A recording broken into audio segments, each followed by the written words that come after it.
Welcome to Exhuming the Truth, the podcast where we delve into the mysterious worlds of cold cases, missing persons, true crime, and the fascinating science that is forensics.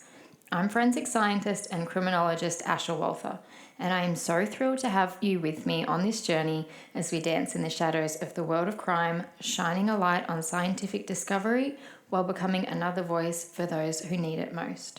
So grab a drink and get comfortable while we jump into this episode together. As always, I would like to extend a content and trigger warning. This podcast is recommended for persons over the age of 18 and contains explicit content not suitable for minors. We will be covering sensitive content that ranges from sexual assault, physical, mental, social, and emotional abuse, suicide, homicide, murder, attempted murder, and other violent crimes, including crimes involving weapons and drugs. This often extends to drug misuse and other harmful and illegal activity. If you find any content to be distressing, I have listed a number of resources that may be able to help you in the podcast notes. I would also like to remind our listeners that all victims and all perpetrators are someone's loved one, so I ask that any discussion in our group or on our social accounts remain respectful of that at all times. And by listening today, you acknowledge that all persons of interest remain innocent until proven otherwise. Hello, ETT gang. It is midday. I am not recording at night time. I'm recording in the middle of the day, and that is super bizarre for me because I don't usually find time during the day. For some reason, it's like so hectic during the day. I'm trying to organize everything for the kids, and I just can't really concentrate until nighttime. But here we are. So for housekeeping, TikTok. Let's talk about TikTok. I can use TikTok if I want to watch something. Let's be clear on that. I don't have, I'm not an avid TikTok user. And I'm just going to say, I am on the bad side of 30. You know what I'm saying? So, it takes a little while for me to scroll down and find the 90s when I'm signing up to new things online, if you know what I'm saying. So, I think it kind of just hits you all at once, like a ton of bricks. You are not 18 anymore, hun, and things get confusing. So it's taken me a moment to warm up to TikTok, although I am good with technology.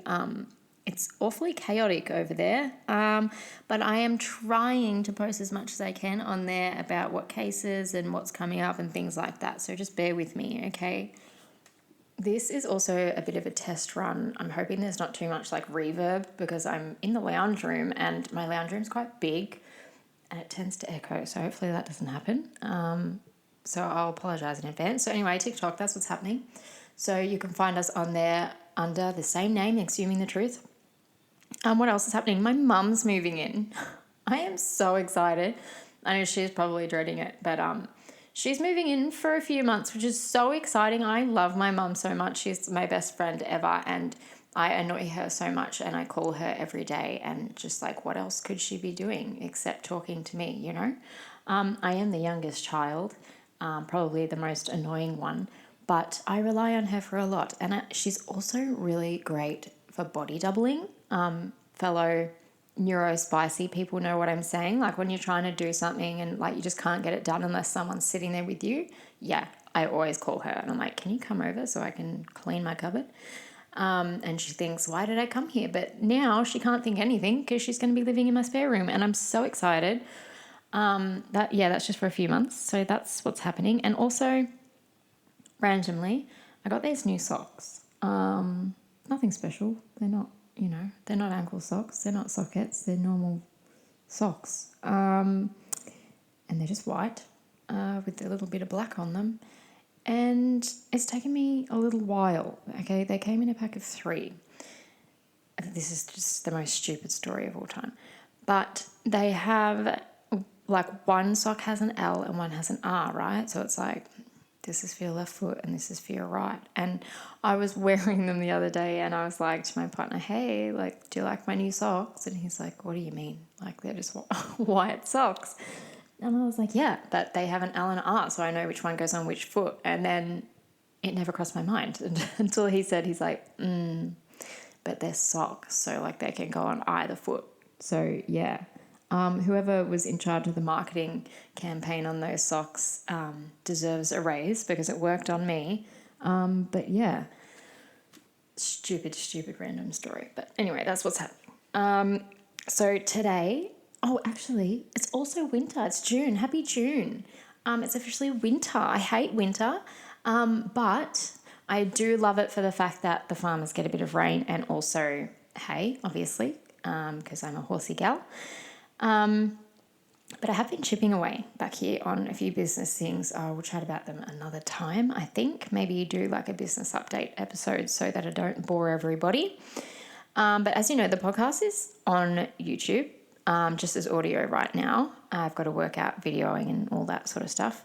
But the only reason I'm mentioning this is kind of funny because I got a comment, right, on one of the episodes. I don't recall the name of the person who made the comment, but I mean, it's one single comment, so it won't be hard to find. But anyway, the person said that the introduction to my episodes is way too long.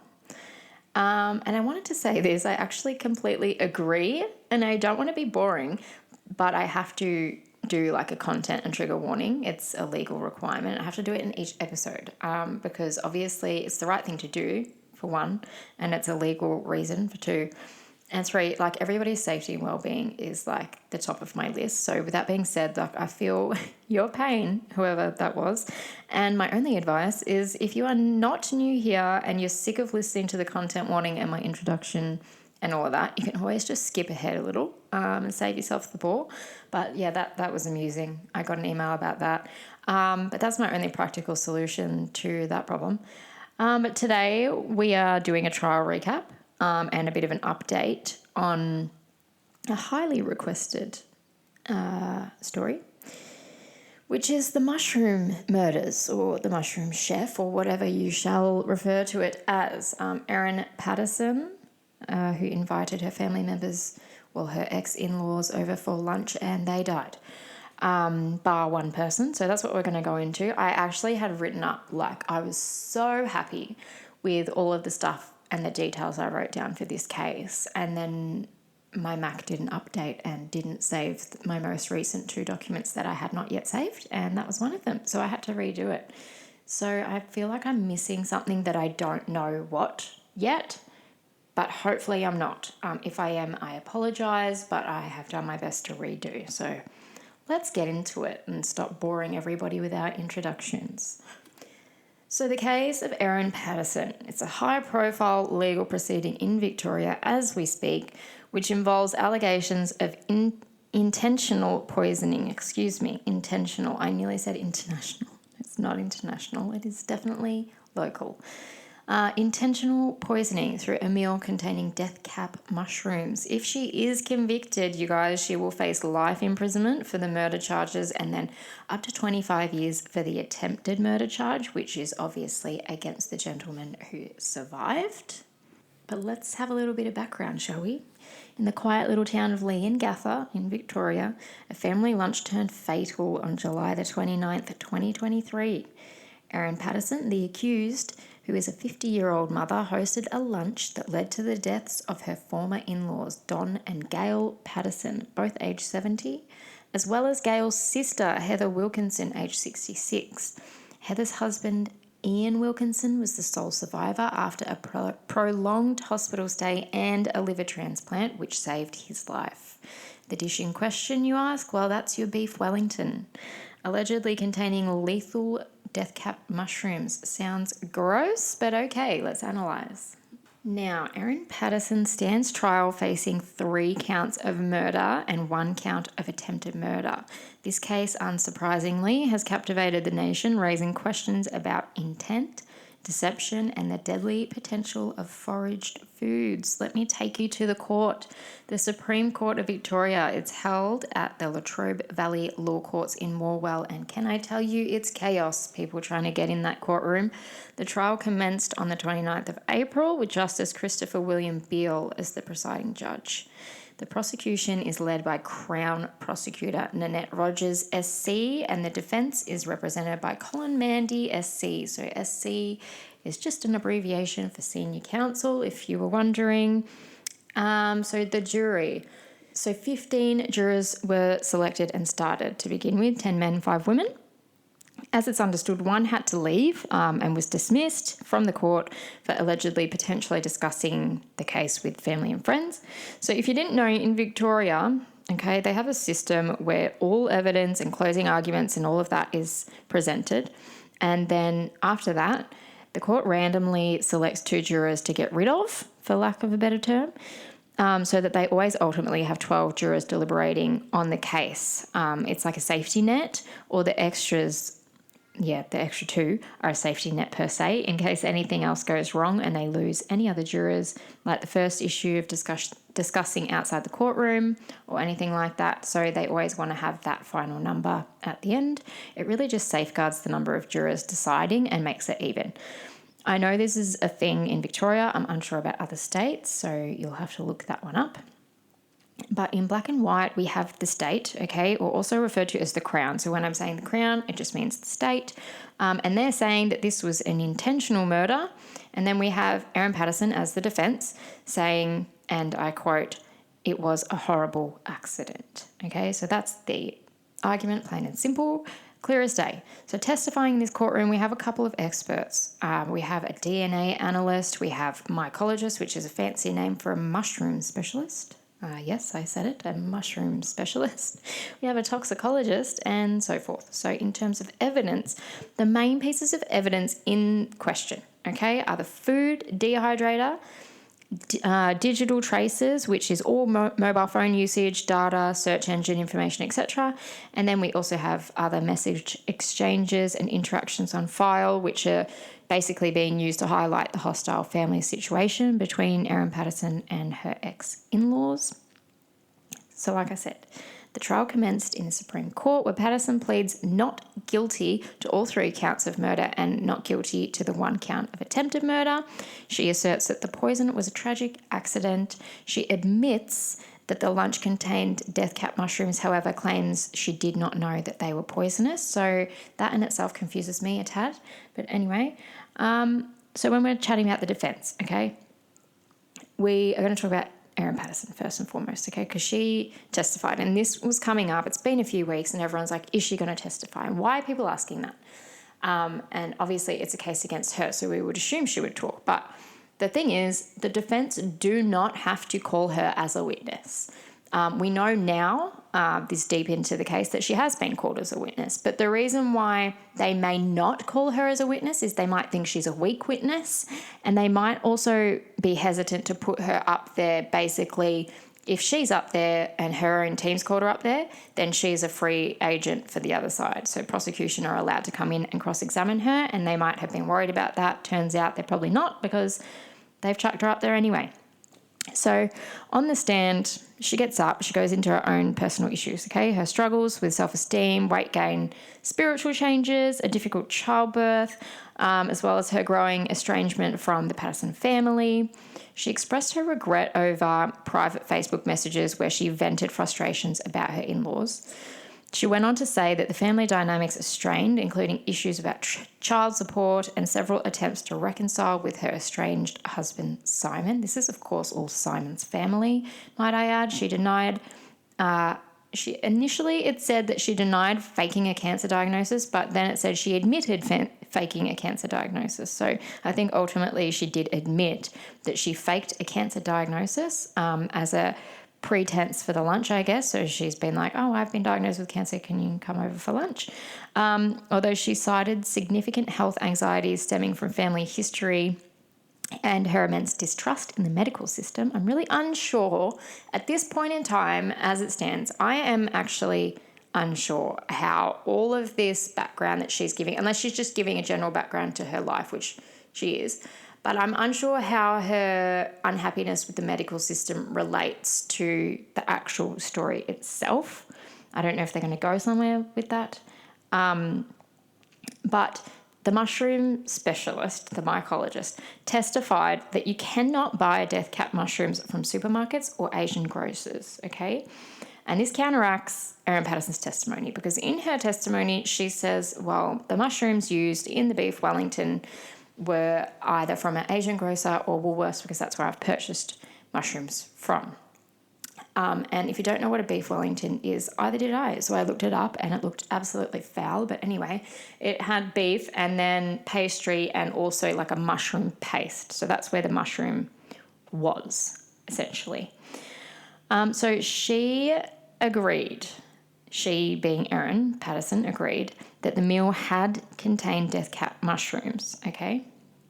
And I just want to go over something on my mind because I feel this comment was largely undervalued. So if A, she says that she agrees the meal had death cap mushrooms in it, and B, she states she got mushrooms either from an Asian grocer or Woolworths, and C, the mushroom expert or the mycologist says you can't buy death cap mushrooms from a store, I don't know, probably because they're lethal, then I think we can comfortably infer that D, she foraged for these mushrooms, and therefore E, cooked with these mushrooms. I don't know about everyone else, but I feel like that is a very black and white track to follow. That's where my mind goes with this. She did say when she was on the stand that around COVID time, so I think that would be 2020, don't quote me, she started foraging for mushrooms and cooking them up and eating them herself, and found, pleasure in that and continued to do it. So we can assume that if she didn't buy death cap mushrooms from a shop, which she didn't because the mycologist said you cannot buy them from a shop, again, because they're lethal, then where'd she get them from? And the answer to that is from the wild. So I felt like she dug herself a grave there. I don't know about everyone else, but anyway. During her time in the hot seat, she testified that in early 2023, she was foraging mainly for field mushrooms, but also identified others like slippery jacks and honey mushrooms. When she was testifying, she also said she got a large inheritance after her grandmother died in 2006. I was going to say 2026. And her mother also in 2019 that allowed her and Simon, her estranged husband, to purchase property as well as assist Simon's siblings to purchase their family homes on the proviso was the interest-free loan. So for the three siblings and their partners, it was in the order of around $400,000, all to be paid back as they could. It was understood that it would be regular repayment, but the amount was of their choosing and the timing was of their choosing, she said. So after the pair separated in 2015, they split everything down the middle, including properties and debts. So that's information she's given freely. That's fine. To me, that just says it was rather amicable, the split. There's not much to be said there. They split everything 50-50, so it's not like she didn't have the funds, I suppose, and that using that as a motivator, I guess. If she was doing it over money, I'm unsure, but they had everything split down the middle. So the physical evidence that we have, is the beef Wellington itself. Before I said the mushroom dehydrator, what's the relevance? Well, that dehydrator she used to dehydrate mushrooms, obviously, and that contained fingerprints. So our DNA analyst and fingerprint expert had matched a left finger, left index, left middle, and left ring fingers, all fingerprint matches to Erin Patterson on that dehydrator. We have mushroom samples. Samples of the mushrooms consumed at the lunch were analysed. They were taken from the bin. The toxicologist testified that the earlier the sample is taken, the better chance of detecting toxins. So that's, with most things. But he noted that Erin Patterson's samples were taken 51 hours after the lunch and therefore did not detect death cap mushrooms. So basically he's just saying how strong is this evidence? And he's saying, well, because it was 51 hours later, the toxins, I guess, were off. As far as the digital evidence goes, the internet search history is interesting. Evidence was shown that Patterson visited a webpage about death cap mushrooms more than a year prior to the fatal lunch. This indicates that she is aware of what a death cap mushroom is at the very least. I had no idea what a death cap mushroom was until this trial, to be honest. We have phone records that have call logs and messages from numerous phones belonging to Erin Patterson. So there was communications about medical appointments and other interactions relevant to the case between Erin Patterson and her former mother-in-law, Gail Patterson. There was Facebook messages that were in the form of a screenshot of private Facebook messages sent by Erin Patterson venting about in-laws referring to estranged husband as a deadbeat and expressed strong negative sentiments toward her extended family, or his extended family, I suppose. The mushroom expert and the toxicologist, they testified that identifying poisonous mushrooms can be challenging, and toxicity is often determined after ingestion. So they provided context on the complexities of mushroom identification and the risks associated with that, and the risks associated with foraging for mushrooms. So we have the surviving guest is Ian Wilkinson. He's referred to as Pastor Ian Wilkinson. He's part of a church. He testified that Erin Patterson was reluctant to allow guests to help serve the food and was hesitant to let them into her pantry, which I found odd. Dr. Tom May, who is a mushroom expert and mycologist, he testified as an expert on the identification of death cap mushrooms. And he's the one who spoke about the challenges associated with distinguishing them from the edible varieties. And then we have Detective Leading Senior Constable Stephen Eppingstall. I hope that's how you say it. Stephen Eppingstall, yeah. He's a police investigator. He testified to giving evidence related to internet searches for death cap mushrooms and other relevant information gathered during the investigation. The leftover beef Wellington from that lunch was actually retrieved by police on the morning of July 31, so that was 2 days post the meal. So Senior Constable Adrian Martinez, I'm not even going to say it. I can't say it. I'm so sorry. We're just going to say that Senior Constable testified that Erin Patterson provided the passcode for the property's gate and specific instructions on where the leftovers were located. The leftovers consisted of beef, pastry, and a mushroom paste, like we said earlier. So as much as could be contained were taken from a bin at the home. David Lovelock, who was a forensic expert who used DNA barcoding to test for the presence of death cap mushroom toxins, he detected 2 different toxins that are associated with death cap mushrooms, which is a positive ID. The food dehydrator situation is an interesting one. That was retrieved by police on the 4th of August, 2 days after it was discarded. So on the 2nd of August, Erin was captured on CCTV disposing of the black Sunbeam dehydrator at a transfer station located near her home in Leongatha. So the footage actually shows her unloading the device from her red car and placing it into an e-waste bin with a green shed behind it. It was then recovered by police and forensically tested. The experts confirmed traces of death cap mushrooms. Erin Patterson actually previously denied even owning a dehydrator, but she later admitted to its use during her testimony, and of course the fingerprints were a dead giveaway. And she also, in terms of the cancer situation, so she fabricated this illness and then ultimately admitted to lying about having cancer to conceal her plans for alleged weight loss surgery and a deception to elicit sympathy, and also logistical assistance from her relatives. So she was trying to get them over there, I suppose. I actually popped a question box across all of our social media accounts for a 24-hour period for you guys to drop any questions you had. There are a lot of the same questions, so I just tried to narrow it down and then double the amount of general statements. So I tried to touch on, those as best I can, those that were appropriate enough to use. You guys are funny. The main question was, will she get cross-examined? So if she's been brought up by her team, like I said earlier, she's then on the line and available to prosecution for cross-examination. I think that would be absolutely wildly insane to not cross-examine her. Basically, if you're offering a person up, for lack of a better term, again, to speak on the stand, then yes, they can get cross-examined, which is why the media were harping on about whether or not she's actually going to get up on the stand.